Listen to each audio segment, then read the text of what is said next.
आप करोड़पति बन गए रियल लाइफ में? रियल लाइफ में मतलब पैसे से? हाँ। देखिए, अमीर इंसान का हम एक परिभाषा बताते हैं, जिसके बगल में बैठे गरीब को एहसास ना हो कि वो गरीब है। हमारे बगल में कि गरीब को कोई दिक्कत नहीं हो गया कभी भी कोई चीज़। अब थोड़ा सा भीड़ भाड़ इतना हो जाता है ना, हम तो खुद चाहते हैं, हमको सबसे अच्छी लगती है मोटरसाइकिल, कहीं भी घुस जाओ, ना जाम में फंसना ना किसी गली में। बट होता क्या ना कि अभी मोटरसाइकिल से जाएंगे तो कोई रोक लेगा, सर मेरा बेटा इंटर किया है, इसको क्या कराना चाहिए, इनको क्या कराना चाहिए, हम क्या बोलते बोलते फंस जाएंगे। मेरा एक बार फ्लाइट छूट गई थी इसी चक्कर में। भगा कर धकेलते नहीं भाग सकते आप। तो सर ये क्या करे, 10th में कई लोग तो पूछने लगे, मेरा बेटा अभी 5 में, हम कह रहे यार उसको तो अब 5 में है, तो अब अभी से क्या उसको डिस्टर्ब कर रहे, अभी तो उसकी खेलने कूदने की उम्र है, अभी तो स्कूल में जा रहा है, उसको उतना 5 घंटा 6 घंटा उसको रहने दीजिए यहाँ पे। तो थोड़ा सा हो जाता है।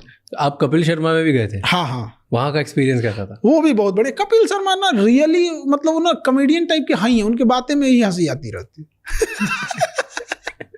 मतलब 10 मिनट बात भी करेंगे तो बहुत हंसी आएगी। तो वो मिले फिर आपसे बिफोर शूट के? पहले मिलते हैं बाद में मिलते हैं, क्या था उधर एक्सपीरियंस कैसा था? हम शूट से पहले हमको लगता है 1 आध मिनट के लिए सब लोग मिलते हैं, ज्यादा के लिए नहीं, बस वो गेट टुगेदर के लिए, नमस्ते हाय हेलो कैसे हो गया। लेकिन अमिताभ बच्चन को हम देख के ना बोले, मतलब इंसान अपनी सफलता के मतलब मतलब दादा साहब फाल्के के बाद कोई फिल्म इंडस्ट्री में है तो वही है। इतना वहाँ पे वो जो झुक के सबको नमस्ते प्रणाम करना, ऐसे करना, क्या इंसान, ये बहुत बड़ी चीज होती है। यहाँ कोई 2-4 पैसा कमा लेता है तो अकड़ में उठता है, हमारा बोलेरो खरीद लेगा तो पूरे भर गाँव नचाएगा बोलेरो, वो EMI पे। अब आप भी आज इतना बढ़िया काम कर रहे हो, इतने बच्चे आपको देखते हैं, इंस्पिरेशन मांगते हैं, और बहुत आपने अचीव किया लाइफ। आपको कोई कैसे याद रखे? हम बस ये चाहते हैं कि एक कोई असहाय, जैसे अभी स्टूडेंट्स की बात करते हैं, किसान और स्टूडेंट्स, हमको ऐसा लगता है कि उनको जब मुसीबत पड़े ना तो आज भी वो याद रखते हैं ना कि अगर हमारी पढ़ाई छूट रही है ना तो एक इंसान है जो हमारी पढ़ाई नहीं छूटने देगा। अभी एक खुशबू नाम की लड़की थी, हम आपको अभी 3 दिन पहले की बात बताते हैं। वो 10th एग्जाम में वो एक ऐसे गांव में नदी के उस पार रहती थी, तो जाने के लिए पुल भी नहीं था, तो नाव से जाना पड़ता था। बाढ़ आ जाएगी तो नाव से भी नहीं जा सकते, उधर एक भी हॉस्पिटल भी नहीं है, बीमार पड़ गए तो रात भर इंतजार करो नहीं तो मर जाओ। और वो 10th में जब 10th का एग्जाम दे रही थी तो अपने मम्मी से कही थी कि हमको इंटर में साइंस रखना है सो दैट कि हम डॉक्टर बन सके। तो उसकी मम्मी ने कहा कि साइंस में तो ज़्यादा पैसा लगेगा, तो बेचारी जिद करने लगी। तो कही ठीक है, तुम्हारा 400 नंबर आएगा ना तब हम तुमको साइंस दिलाएंगे। उस लड़की का 399 आया, 399।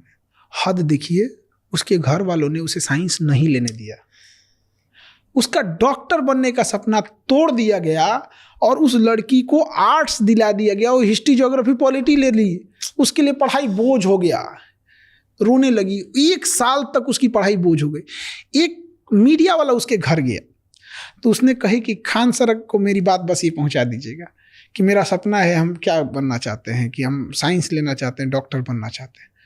हमारे पास किसी ने भेज दिया डायरेक्ट, हमारे पास हमारी टीम ने हमको भेजा। हम कहे कि लड़की चाहे जहाँ भी रहती होगी पता करो, इसको लेके आओ यहाँ पे। वो आई। अब वो दोबारा 1 साल जो 11th कर लिए ना वो कैंसिल। अब वो दोबारा फिर 11th में एडमिशन हुआ, दोबारा वो साइंस ली। और शिक्षा मंत्री भी इसमें इन्वॉल्व हुए, उन्होंने भी स्कूल अलॉट करा दिया। और हमारे पास आई कि हमें डॉक्टर बनना है, तो उसकी मम्मी कही हम मोबाइल नहीं रखने देंगे, क्योंकि गांव के लोगों में क्या है ना कि वो लड़कियों को बढ़ने ही नहीं देना चाहते हैं, बढ़ने ही नहीं देना चाहते। उसको बहाना है कि मोबाइल से बिगड़ेगी। इसका मतलब जब मोबाइल नहीं था तो लोग नहीं बिगड़ते थे। अरे गधा कहीं का। लेकिन क्या करेगी उसकी माँ, उनकी माता जी समाज को देख के कर रही है ना, कौन माँ नहीं चाहेगी मेरी डॉक्टर बने। हम कहे तो बड़ा दुविधा है, करेगी पढ़ेगी तब रखने देंगे, नहीं तो नहीं रखने देंगे। तो भाई उसमें क्या, अब दिन भर तो मोबाइल में नहीं देखते रहेंगे, अब हम क्या करें। तो हम उसको कहेंगे एक काम करो तुम लैपटॉप लो। तो कहेगी मेरे भाई के पास मोबाइल है लेकिन हमारे पास नहीं है, भाई ऑनलाइन क्लास करता है, उसका भाई मेरे से ऑनलाइन क्लास करता है। तो हम कहे ठीक है, अब तुम्हारा भाई लैपटॉप, तुम्हारे पास लैपटॉप रहेगा। तो कह रही कि भैया को बोल दीजिए कि ऐसा ना हो कि फिर बदल ले कि लैपटॉप मोबाइल हमें देते होंगे, बदलोगे तो। अब वो लड़की दोबारा पढ़ रही। वो लड़की चाहती तो किसी को बुला सकती थी कि मेरा वीडियो आप मोदी जी तक पहुंचा दीजिए, मेरा वीडियो।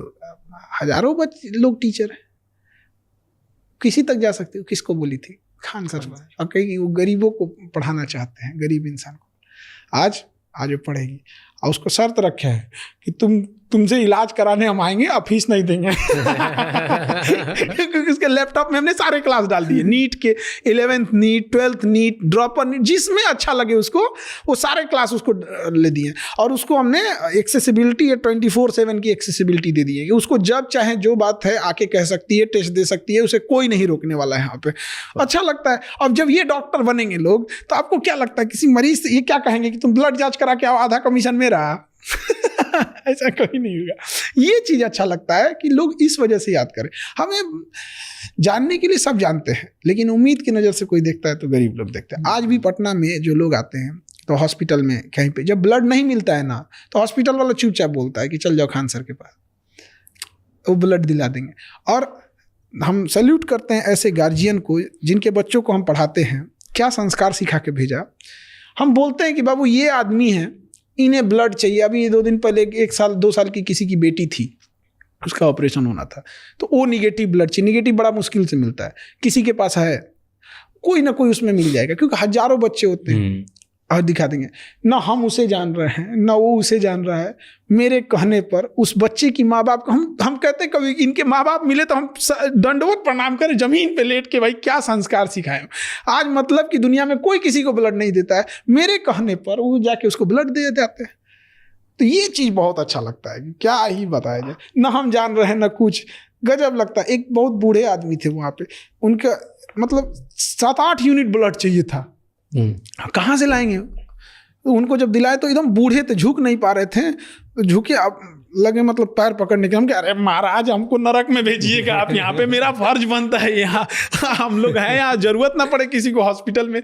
लेकिन ऐसा भी नहीं है, इसीलिए कहते हैं कि आप बिहार आइएगा ना तो बिहार से आपको प्रेम हो जाएगा एकदम। वो जमीन का टुकड़ा नहीं, एक लगाव है। बुद्ध की धरती है, हमें युद्ध से पहले बुद्ध सिखाया गया, लेकिन परिस्थितियों ने ऐसा हमें तोड़ दिया, सिस्टम ने ऐसा हमें निचोड़ दिया, किसी ने हमारी सुनवाई ही नहीं की कि हमने बुद्ध छोड़ के युद्ध अपनाना पड़ा। थैंक यू सो मच ये क्लिप एंड तक देखने के लिए। अगर आपको और भी ऐसी क्लिप्स देखनी है तो राज शमानी क्लिप्स चैनल को सब्सक्राइब कर लीजिए।